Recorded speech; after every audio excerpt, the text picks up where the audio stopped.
Welcome back to the Mr. GLOAT podcast, ladies and gentlemen. Today, for the next 1 hour, we are going downtown, down live, straight to the land down under for a card to talk about for Sky Nicholson. And with a bunch of topics, we do have other stuff to talk about, but I might as well talk about this before I get this out of my system so we can start talking about other stuff when the time comes. Now, as recording this, tomorrow will be the 29th, which will be Nicholson and Mariah. But we're going to be 2 days away from that. So whatever's going to happen in the fight, we'll talk about that, which will be the next episode. Because the next episode after this will be, well, let's just say it's going to be a doozy of May the 2nd. Because, guys, like last year ago, they had so much expectations. And the expectations were Times Square did not achieve success than anyone thought. May the 2nd of 2025 was not a good year for professional boxing. Never in a million years. So when you go out there, when you go out there and just start seeing all of this stuff happening all around you, it makes you wonder, I could do better. And you can think to yourself that you would have made Times Square a lot better than Oscar De La Hoya or even the promoter he was fighting with that same night. So it would have been possible. And then a day later, on May the 3rd, you had Canelo Alvarez take on William Skull. That was a fail. Even though Badu Jack and his win back to his WBC Cruiserweight Championship was an interesting fight, but nothing much. But then a day later on May the 4th, Naoya Inoue and Roman Cardenas, they saved the week. With all those crazy stuff happening, they were the ones that saved it. So my point is Naoya Inoue and Junto Nakatani gonna save boxing again like Inoue did last year ago with him and Cardenas? Like, yes, even though Naoya Inoue did expose himself getting knocked down by Cardenas, but they still made that fight entertaining and a better main event than Canelo and Skull and the horrible Times Square. So I would hope to myself things could get better. So that's going to be my next show as we speak. But with all due respect, it's not going to be perfect. But if on May the 2nd with this David Benavidez and Gilberto Ramirez, Naoya Inoue and Junto Nakatani, if both matches do end perfectly, it doesn't mean that there's going to be some moments people are not going to like the match, people are this or that. It's going to be a 12-round fight. Or maybe David Benavidez will score an unbelievable third-round knockout and it'll be like, wow. And then Naoya Inoue and Nakatani will have their wild brawl, and maybe one of them will end by knockout later in the round, and it might be a great fight. So, who knows? Who knows? But before we get into this next topic, let me get myself a couple of drink of waters.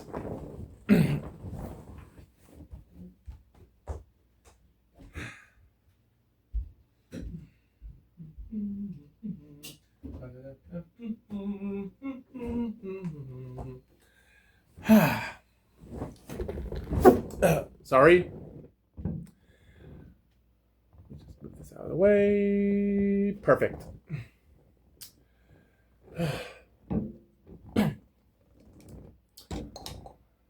It's been a while since I drank water.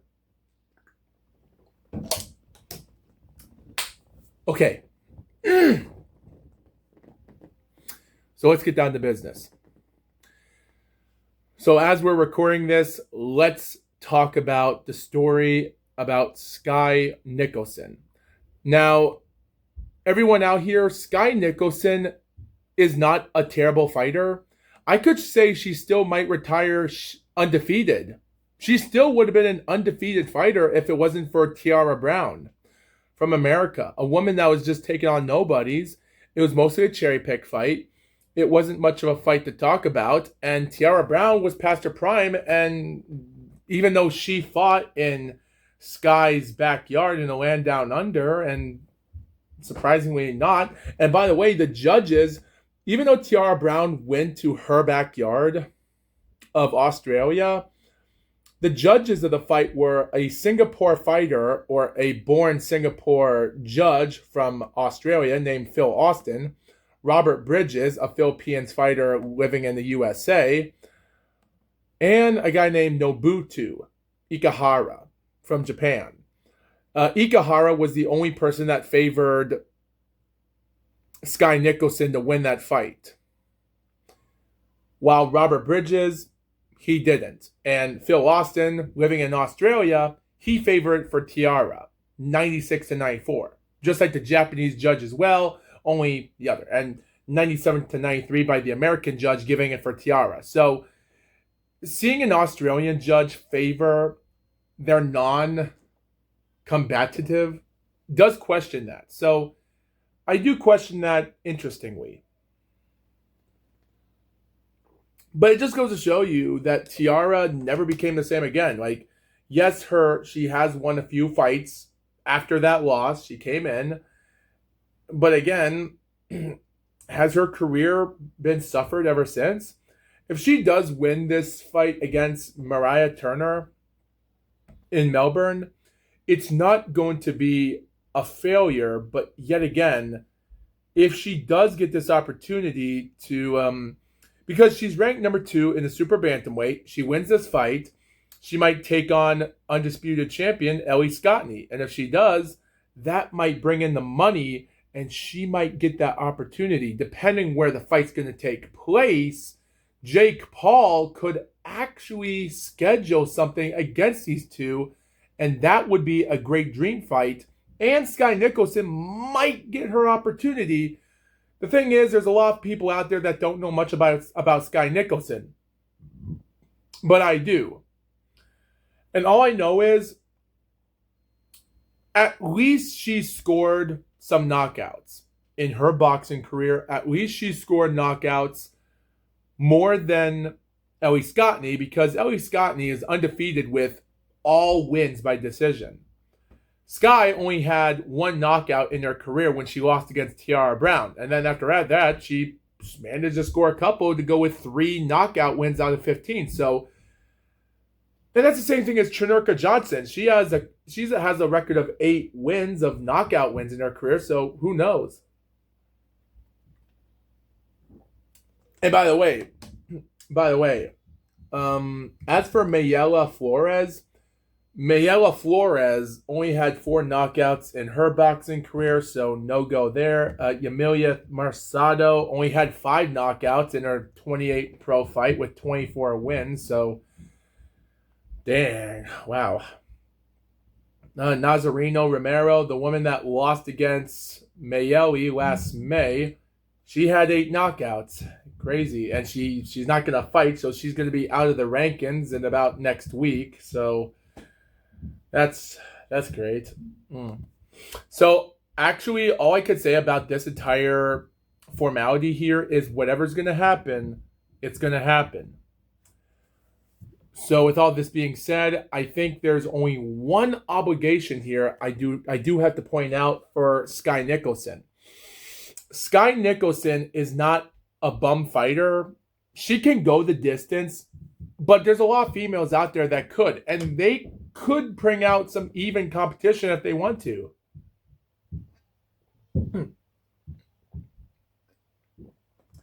It's just my own perspective. If these guys don't have what it takes to try to put these ladies in a huge fight, they might not get it. They might not have a chance to get another shot. Again, the WBC interim super bantamweight champion, Ellie Scottney's undisputed. Sky is interim. So I think we'll just have to wait until this time comes. And as of right now, the latest information of updates on professional fights are pretty interesting. So they've already pointed out Anthony Joshua will take on Kristen Prenga. And they do point out on Boxing Scene that Anthony Joshua has been warned about his dangerous situation with Kristen Penga. But again, there's other fighters from the country of Albania that are ranked in the top 50. We don't know much about them. And even though I've looked up so much information about Nelson Heisa, other than being a 41-year-old fighter that's over past his prime, like he boxed so much in the amateurs, but he never got a break. And seeing him in this situation, I just don't know when he's going to get that opportunity. I just don't know when. WBO title is not on the line for Dimitri Bivol versus Michael Afyart on May the 30th, and Dimitri Bivol will lose another title as he hasn't been in the ring since February with his rematch against Artur Beterbiev, and neither is Beterbiev as well. So will that affect the performances if they ever do have a fight with David Benavidez? Well, it's possible. I could see Benavidez and Artur Beterbiev being a good fight and a good win for David. Dimitri Bivol, I don't know. Dimitri Bivol, I find him to be a more dangerous fighter than David Benavidez because, again, his first two pro fights in the light heavyweight it's not good, and even his first win not bad, and even though he had to learn how to go to the back foot and try to go the distance, and even though he did recover from David Morrell when Morrell knocked him out in round 11 and he managed to go the last round, so he did have to learn from it. In his last fight 6 months ago in November was a good win, so I really can't say that he's on fire. But again, Dimitri Bivol, him being out of the ring, I don't know. I really don't know where he's going to go. I just find this one to be really tough. Tougher than it is. And another update will be June the 13th as Jake Paul has announced another fight will take place in Orlando in June the 13th, live MVP W04 pay-per-view -04 with 4 women's world title fights. So we have another Jake Paul promotion. I love it. I love the Jake Paul stuff going on here. Jake Paul's killing it here, man. He is on fire. Jake Paul is putting all the glory here. He is rocking like never before. He is on fire. So June the 13th, 2 weeks after MVP 3 will take place in El Paso, Texas. The 3 fights that are going to take place will be Evelyn Nazareno trying to retain all of her light flyweight champions against a 14-1 fighter named Estefany Alegría Osorio, who's from Mexico. And she's a 26-year-old woman with 4 knockouts, and her lone professional defeat took place in October of 2024 against a 3-4-1 woman named Melanie Fernanda. And then 2 months later, they had a rematch, and this Mexican got her revenge win. But again, her defeat against a 3-4-1 woman, and then her next 2 fights in March of 2020. Well, her next fight happened March the 22nd, a year later, against a 12-7-1 woman. And then her next fight was for the WBC Silver Light Flyweight vacant title in March last month ago against a 6-1-4 fighter. And it states that this woman was the top rank, so I don't know. The woman's resume is interesting. Only a couple tough fights, but yeah, I don't know. I don't know. Osori is more than a cherry pick fighter or so, but it does say she's number 4 in the light flyweight because of her win last month ago. So I don't know. I think Evelyn Nazareno has this one in the bag. 29 years old from Argentina. I think she's going to have the opportunity. And like I said before, we are going to have that May 30th fight 2 weeks from now, where we'll have Yokasta Valley stripping her title, minimum weight title, fighting the WBC light flyweight champion against Lourdes Jures, the only female that's WBC light flyweight champion. And so if this fight takes on, we're going to have an undisputed light flyweight champion in women's boxing. So I think this is a good build up to see that than anything else. The next fight will be a super featherweight champion against O'Shea Jones, taking on 11-2 Elia Carranza. Mostly, if I'm just going to try to look up the current champions, because the WBA does not exist. Nope. Jones is the IBF, so it's the IBF championship. So this was going to be for the IBF Super Welterweight Championship.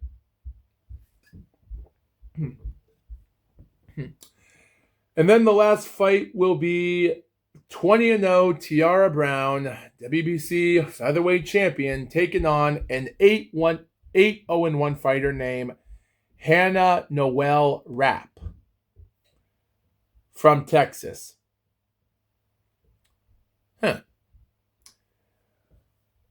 All I can say is this woman is ranked number 22 in the featherweight, and unfortunately,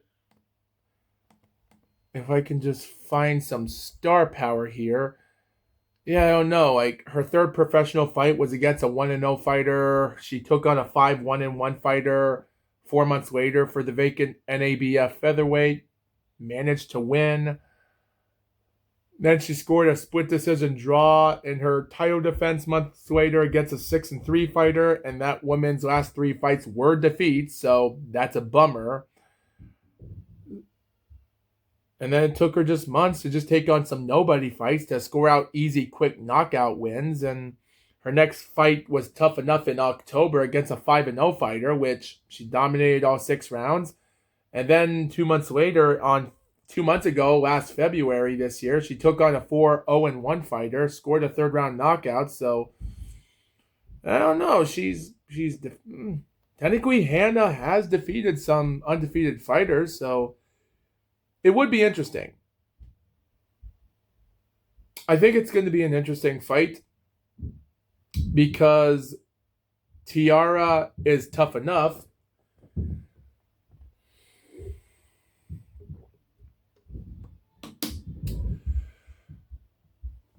But with all due to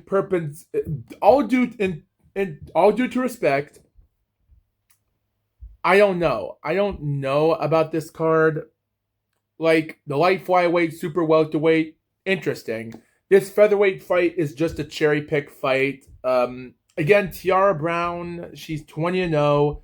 She's 37 years old, and since September 30th, 2016, she's fought 20 fights. During her last one was against last September the 20th against a 10-3-1 woman, which was her first title defense after her win against Sky Nicholson. So, yeah, I don't know. This title defense would be better than that one. So, again, the 37-year-old woman from Florida, if she can handle herself, like, Tiara, it has stated on BoxRec that for pound's greatest, yes, she's rated number 2 in the featherweight next to Amanda Serrano. And I have said this, Amanda Serrano is going to fight in the MVP 0-3, so, but that woman's not much of a tough competitor, so it'll be interesting to see if we can see those two battle it out. It's possible. Like, it's not like anyone would actually I don't know, like anyone can get lucky once in a while if there's an opportunity, because a professional fighter can do a good job becoming champion, And even though Amanda Serrano and Tiara Brown are both 37 years old, so on paper, I can say that would be an interesting fight. So again, Amanda Serrano and Tiara Brown, they're pick and cherry pick fighters that they know they can win easily. It's just Tiara's fighter is a lot better than Amanda. Not because that Brown's opponent is undefeated with 8 wins and 1 draw, and also Amanda's opponent from Germany named Cheyenne Hansen has 17 and 2 losses. But there is a reason for that, because Cheyenne lost her first pro fight against a 9-23-5 woman in February of 2020. And a year later, in June of 2021, she lost against undefeated fighter named Fenararia Netsiri. And that woman is 18-0, and she's also fighting, as this video is uploaded today, against a 7-1 fighter named Lana Van Jacob for the WBF World Bantamweight Champion. So I really can't say that she has this opportunity to be a champion as well. Again, I think Amanda's win will be more easier than Tiara Brown. And Tiara, if Amanda and Tiara both win their fights in this week for May the 30th and the other in June the 13th, just like the light flyweight championship, we're going to see what happens. And if I have to double check for May the 30th as well, if there's a super welterweight title fight going on. Nope, there is no super welterweight fight happening on May the 30th. And what makes that also a little bit interesting, in my opinion, is because Oshashe Jones is ranked number 2. She's 9-0, IBF champion and IBO champion as well. So, and this is going to be her rematch opponent that she fought last year in July, which was around the time with the fate of Ozzy Osbourne and Hulk Hogan. So and considering O'Shea Jones is actually 28 years old, she's fought for only 3 years in boxing, and this is her 4th year. So it's not going to be a problem to see her battle it out. While you have Chantel Cameron also on the running order as a WBO champion as well, and she's ranked number 1 because of her win last April, just a few weeks ago.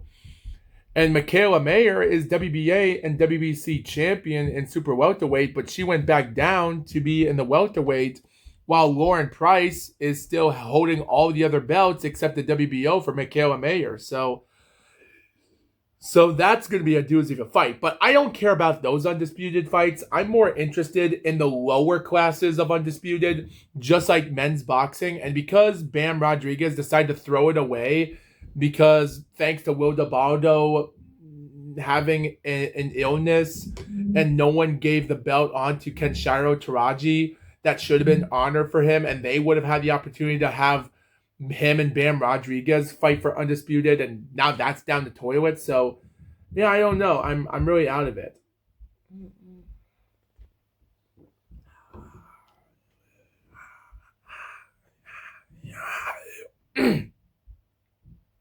I think the only problem I find is that with all this being said, it's going to be a doozy.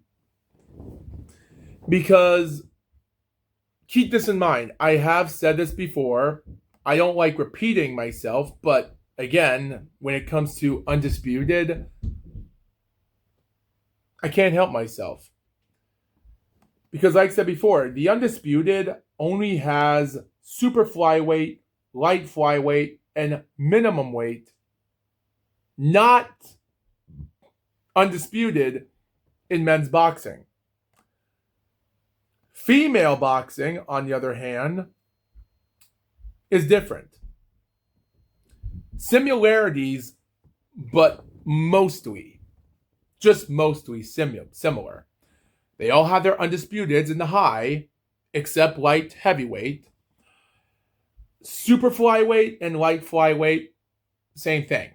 But the minimum weight and the autumn weight, which I am going to review, are undisputed. And the problem is, I do like Mizuki Hiruda, and I hope we can help out Japanese women because these fighters can put out a good competition. And by the way, Dina Thorswin is still ranked in the bantamweight for no reason, even though she just fought last January and she already gained 9 pounds from 116 and a half to 125 and a quarter to win an easy 10-round fight to win the WBC interim world featherweight championship. So she should be in the featherweight right now as we speak, and she's going to fight for her third weight class as a former super bantamweight. I'm sure she didn't want to be involved with that, with Ellie Scottney and everyone else. That would be an interesting fight to see big stuff on paper. And Dina Thorswin trying to make her comeback is different. Here's my only problem. You have Amanda Serrano still on the brinking path because Amanda Serrano still holds the record for the longest reign today. She's still the only woman since winning the WBO belt, holding on to that title longer than anyone else in the boxing world today in September the 13th, 2019. Oh, boy, this one's going to be tough. I was afraid about that. I was afraid. Okay, so this one is going to be a doozy. So considering she was already the WBO champion since her Heather Hardy fight, and she managed to retain the belt a couple times, and even though she would go on to retain the belt, lost against Katie Taylor, but would go on with unifying her titles in the division. February, she becomes undisputed. Has rematch with Heather Hardy. Oh boy, featherweight in 6, man. Her 7th weight class after her win last January. Man. Like, Amanda Serrano is not bumming everything out here. Like, even though she is close to winning 50 professional fights, which is, I would find that respectable. Like, even though she's already had... Let me count. Okay, so that's 1, 2, 3, 4, 5, 6, 7. Okay, so 7 title defenses. She's going for her 8th title defense next month. So the thing is, she's been champion for a long time for the featherweight, and I would like to see her just drop away that weight and just go up to the welterweight, wait for an opportunity, and battle to win an 8th weight class champ. She's 7-time weight class champion. And I would say she has a couple more fights left, hit featherweight, and she takes on Dina Thorswin, because the thing is, Tiara Brown is WBC champion, so that would be an interesting fight to see if her and Dina Thorswin would fight it out, which this would be a lot more interesting than it is already. I don't know. I'm really confused about this one than it is. And as for Mizuki Hiruda,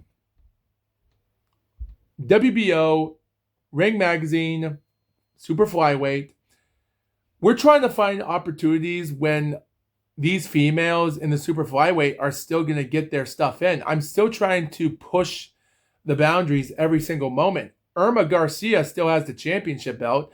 Adelaida Ruiz is on fire with her winnings back and forth. So I really can't say much about that. And that's the same thing for Yasmin. Like, Jasmine Artiga, her last win December, it's not bad, but again, I really, really do want to see a title fight for more unified champions. Like, I would really want to see these American girls for Adelaida and Yasmin fight each other. Like we have some promoters of Samson Lunkowski and the Garcia and them promoting for Adelaida during the last fight. Jasmine Artiga, again, she's already on the fiery rampage. She's already bumbled in with a promoter of Amari Pydra. Huh. Interesting. And Mizuki, ever since her last fight, was with promoter Tom Loeffler. Like, Tom Loeffler is not a terrible promoter, in my opinion. Like, he's been promoter for 21 years. So I really can't say that, even though his last promoted fight was in November with his main event with Mizuki and Gloria. So I wouldn't call this a bummed performance for everyone else here. I don't know. I'm really trying to find out something if things are going to go its way. I really don't know. Like, it seems like he's doing okay. But when looking at this more, I just don't know if Mizuki is going to fight for any major title other than just retain her WBO belt a bunch of times. Because her next fight is against Mae Solomon in Giza. And I said this before, and I'll say this again. This woman scored a majority decision, even though in her pro debut, even though two other judges had it wide. Her first loss was in her second fight. She barely scored a split decision in her fourth and her fifth win. Went on a couple fights later, scored another split decision, scored a couple knockouts against some nobodies, and even scored another against a 6-20-1 fighter. And then last November against Jasmine Parr, she was getting obliterated 6 rounds. Judges were favoring wide points against Jasmine Parr, and May was done for. Until round 7, she scored the upset victory after being behind the entire fight and won. So this is just a cherry pick fight. Like, May is ranked number 6 in the super flyweight, which would be interesting on paper to see Mizuki. And again, maybe May might have something here because with 6 knockout wins in her 10 wins, it's not that bad. It's not terrible, but I really can't say she's up to the task as a championship fighter with all due to respect. So she might, maybe not. I can't tell. I can't tell whether there's going to be an opportunity that something will happen. But again, it's not that any of these fighters are bad. Mizuki Hiruta might be a great fighter, is a better fighter than I've ever expected in boxing. Like, if Mizuki wants to go up to weight class, go on for bantamweight, and then get lucky to have Jake Paul sign her on and just maybe we'll get a lucky push into the reality with her and Chernerka Johnson, and Chernerka Johnson will get an opportunity because this could boost up the confidence because on People's Pound for Pound on BoxRec stated that Mizuki Hiruta is number 8 in the People's Pound for Pound. When you go to my Pound for Pound, which I didn't touch none of it, it says that Sky Nicholson is number 18, so she's 10 ranks away. So it would be interesting to see Mizuki to go up to weight class, gain maybe a couple pounds, hit it onto the bantamweight. We will squeeze in an inch or two to just see if she can get the opportunity. Throw in something lucky. Lucky for her to get an opportunity. Push it in as best you can because Jake Paul has a bunch of ideas, and I'm sure these ideas will come in sooner than later. By the way, it is interesting because I actually did try to send in a link, like a Zoom link to Jake Paul if we can go on for an interview, because I was going to try to interview Jake Paul on Zoom call to do stuff similar like how Counterpunch Boxing or how Rummy's Corner is working with the Ring magazine on YouTube and such. So I want to be involved with the entire people of other boxers to expose myself, not by saying I'm better than them, but to have our opinions talk about, because we should all have our own opinions on who's right and who's wrong. And at the end of the day, it doesn't matter because maybe these ideas will work, maybe they won't.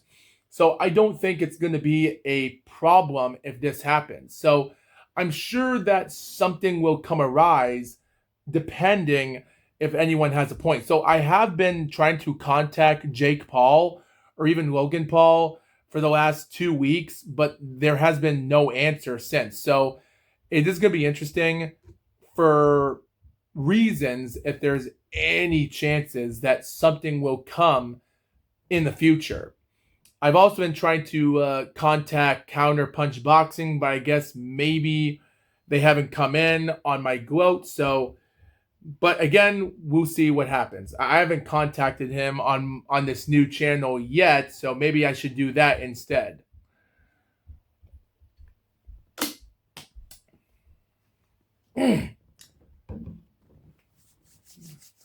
So Jake Paul is not a terrible promoter, in my opinion. I find him to be a surprising performer. As a promoter, yeah. But does that mean Jake Paul still has an opportunity to fight for a world champion? Like I said this before, and I'll say it again. Why not just boxing Bridgerweight? Like, the Bridgerweight exists, so why should it? Like, who knows if one day the WBO and IBF will come in and they'll step in and bring in the Bridgerweight and it will be a legit belt.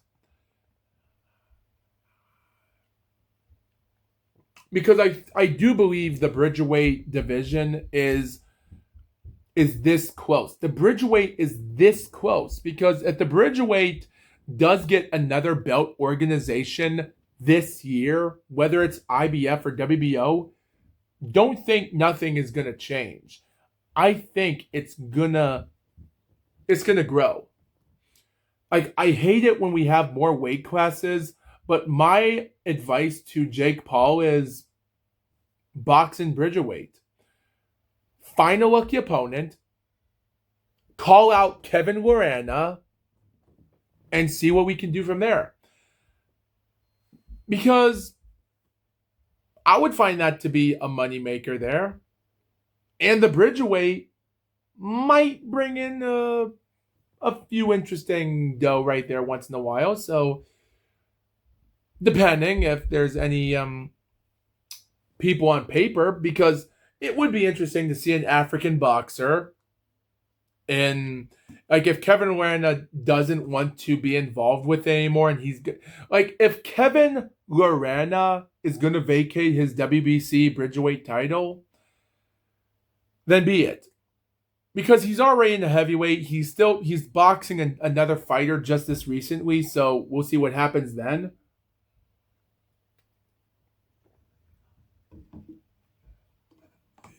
And it would be interesting because the only thing I find interesting is that Jake Paul is in an opportunist that he has no idea what to do. And I'm giving him some interesting advice that could make it a lot more exciting and it might boost up your confidence. Like, just because the Bridgerweight is not a major doesn't mean there's going to be an opportunity. Someone will come in and will give us an opportunity. One way or another, it will exist for as long as it's still alive. So even though the Bridgerweight has been around since 2020, I really can't say it's going to disappear, which stinks because there's a lot of people out there that want it gone. So I really can't say that we have to understand what we're putting ourselves into because who knows what's going to happen when the time is through, because I think what I find interesting about this is that us people, we have to understand the formality of these people and understand the level of fortitude. We can actually find the right jizzle, the right one here, because 7, because what I see here is new talented fighters, but there's people out there that aren't going to find out much about who these people are. So I would like to promote these fighters for as long as we can do and see if we get these opportunities back together. I think it'll be interesting to put these people back on the map for all time and see what type of entertainment we're going to get ourselves into. I have a feeling it's not going to go to an end here yet, but I do have some interesting feelings here that whatever is going to come to place, I will say that these opportunities will come as soon as when the boat starts rowing in the river. So, because as I'm still looking at these new fighters and interesting, talented fighters in boxing, I'm still trying to find out if there's any interesting new talented of fighters we like to get our hands on, but I don't know. I would like to search up more of these fighters, because what I find interesting about this is that there's new fighters, like there's new talented fighters still trying to get across the boat, but unfortunately, I'm still trying to reason myself that something will come awry for as soon as we can, because as of right now, we still have some new talented fighters. And the thing is, it's not going to be anyone saying that there's going to be a new fighter in boxing anytime soon, because there's some that are already boxing right now and we don't know them yet.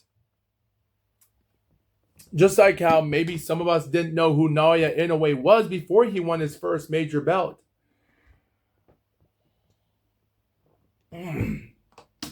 So, I think the last thing I would like to say about this is that with Jesse the Bam Rodriguez trying to push his luck forward and trying to trying his best to move on as best he could, because at the end of the day, it's not that any of these fighters are on the I'm not saying that all of them could be highly skilled fighters. One of these days there's going to be a boxer that can that's going to be in the rankings. He's in the rankings right now. Maybe he's rated number 700. And he's building up his resume as we speak. And in 2030, he's going to be top dog. He's going to accidentally beat Jesse Rodriguez or take on Naoya Inoue. And we're going to see who defeats the monster. Now, those things can happen because there's new people, new fighters being breeded in boxing, MMA, professional wrestling every single year. And it's the same thing as professional bull riding. Because you people have to understand, cowboys have to perform professional bull riding, but they have to look up new animals. you can't ride the same bull every single year of your life. These bulls start their pro when they're 4 years old, and they might not be in their prime anymore until they're 10 or 12, and they're done for it. They can't even last a decade in the pro. They can just quit when they're like 10 years old or even almost 13. And there's gonna be new bulls that are like 2 years old.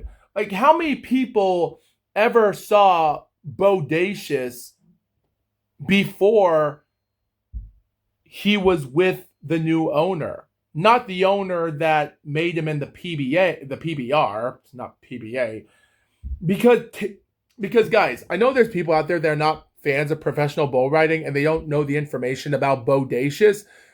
Because back in Terry Don West, a 2-time or 3-time PRCA bull riding champion, said that he once met Bodacious when he was still J31, when he was still 2 years old, about maybe around the time before an owner found Bodacious and he took him and started helping him, bucking him off, which I find that hard to believe that Terry Don West met him before the original owner owned the bull or even found him. And then Bodacious was also owned by another person, another I forgot his name. He was he was the person that would own Bodacious until his demise in 2000. I don't know, I forgot. Who was the person that owned him? Oh boy, what's his name? Give me a second. Boy. What's his name? Wait, McDonald. Wait.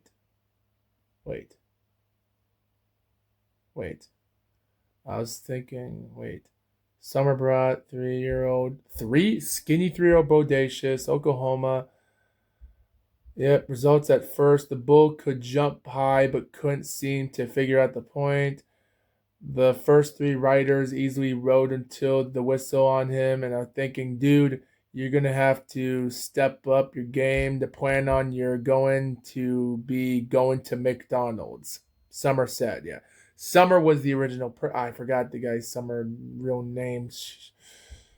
Oh boy, this is not funny. I'm trying to look up who the owner is. Andrew Rodeo Company. His name was Andrew Rodeo Company. I'm trying to find out who the guy's name is. Like, I know it was Andrew, but I'm trying to look up who owned it Bodacious last. Like again, where is he? Oh boy. Chicka. Come on. This is so hard. Oh, come on, man. Where is he? Where Legacy? Yeah.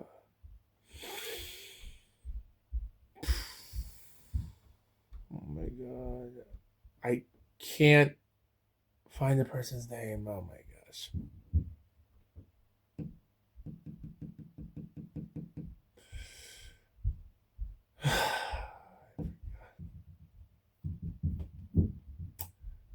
I really, really hate myself, but this is the worst.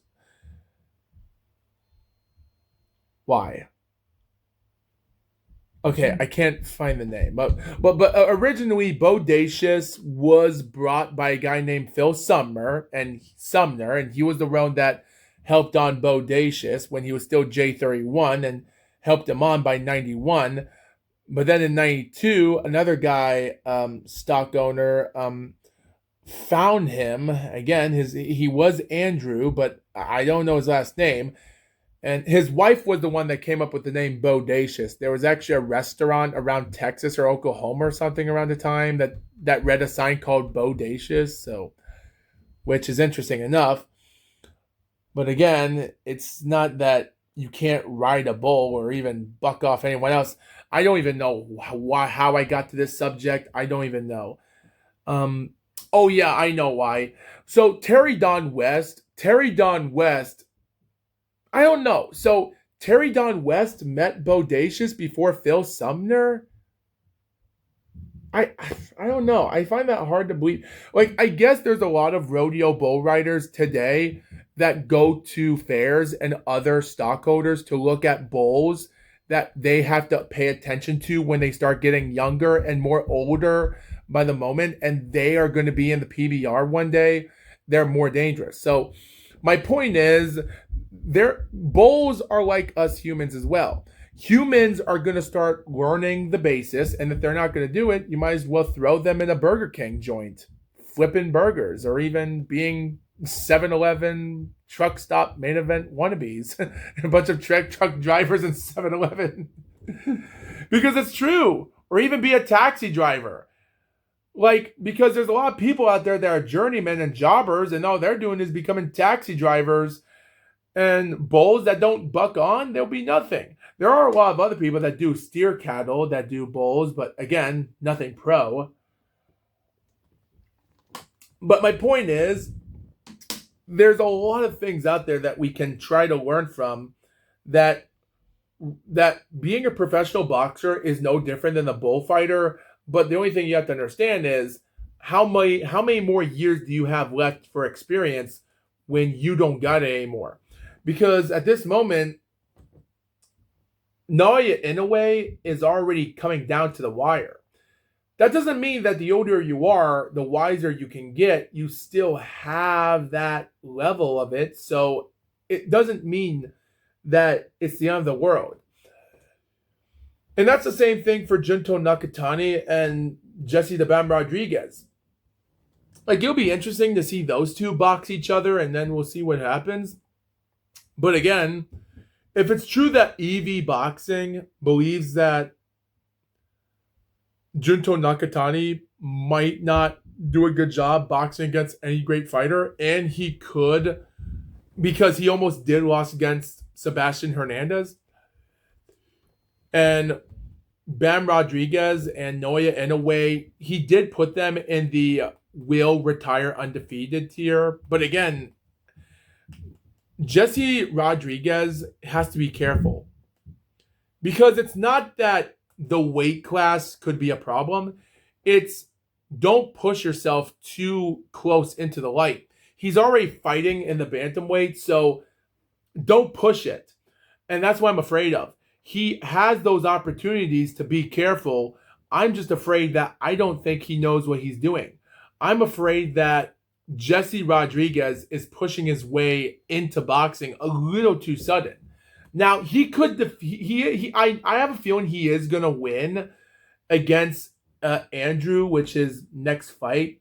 Jesse's next opponent is Antonio Vargas for the I hope it's the WBA belt. Is it the WBA belt? Let me double check if it's the WBA belt.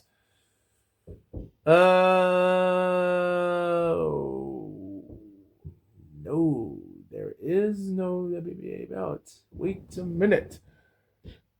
What do we see here? Antonio Vargas. So technically, there's no belt on the line. So, yeah, I don't know. I think Jesse Rodriguez should just take his time. If he does defeat Antonio Vargas, is it Vargas? Vargas. If he does beat Antonio Vargas next month on June the 13th, are we going to have Wildebardo Garcia and anyone else to fight whoever is going to fight this guy? Because, like, Wildebardo Garcia just quit. Andrew Maloney, he's going to win. So there's nothing much I can say about this entire show other than this is ridiculous. Oh, and guess what? Masamichi Yabuki is going to retain his IBF flyweight title against Rene Calixto. So there's another fight to be talked about. I don't know.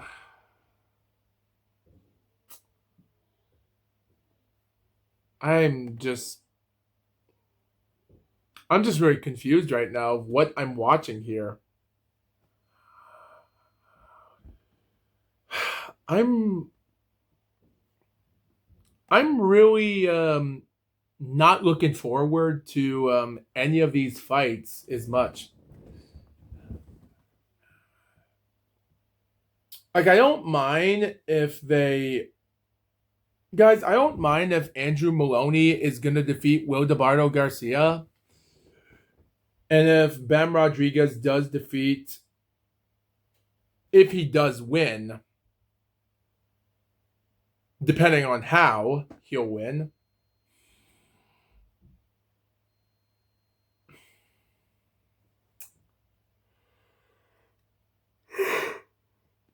I do want to see him have a shot for a championship, for undisputed in the super flyweight.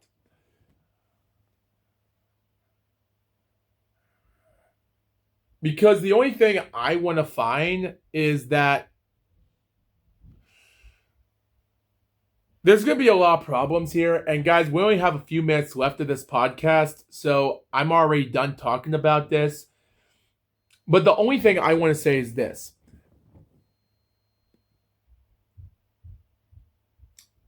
Let Bam Rodriguez win. If Andrew Maloney defeats Garcia, thank God. If he does, then let's put an undisputed fight against those two. Let Rodriguez drop down the weight class to see how comfortable he is. If he is in the bantamweight, if he's not ready, drop him back down to super flyweight, have him fight Maloney, go undisputed, and maybe we should just take used to the weight. Don't push him, just like what happened to David Benavidez, because his first two fights against the Ukrainian and the Cuban fighter that he won the WBA regular belt against, not get pushed in, because again, you really have to be careful of promoting your fighter and pushing them to great heights.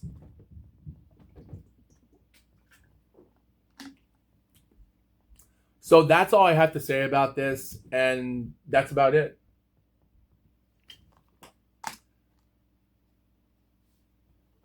I'll be back in just a moment.